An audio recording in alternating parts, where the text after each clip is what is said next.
பல ஆயிரம் ஆண்டுகளுக்கு முன்னால் பிரமா மற்றும் விஷ்ணு யார் பெரியவர் என வாதித்தனர். அவர்கள் சிவனை நேரில் அழைத்து கேட்டபோது சிவன் ஒரு அக்னி மலை வடிவத்தில் தோன்றினார். அவர் கூறினார், என் தலை மற்றும் அடியே காண்பவனே பெரியவன். விஷ்ணு வாராக ரூபத்தில் அடியே தேடி கீழே இறங்கினார். பிரமா ஹனுமான் ரூபத்தில் மேலே பறந்து சென்றார். விஷ்ணு திரும்பி வந்து தோல்வியை ஒப்புக்கொண்டார்.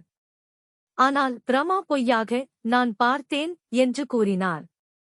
இதனால் சிவன் கோபத்துடன் பிரமாவை பூமியில் கோயில் கொள்ள தடை விதித்தார். இந்த அக்னி வடிவமே இன்றைய திருவண்ணாமலை மலை. கிரிவல வழிபாடு. திருவண்ணாமலை மலை சுற்றி 14 கிமீ தொலைவிலான கிரிவல பாதை உள்ளது. பௌர்ணமி நாளில் ஆயிரக்கணக்கான பக்தர்கள் அந்த பாதையை நடந்து சுத்தம் செய்கின்றனர்.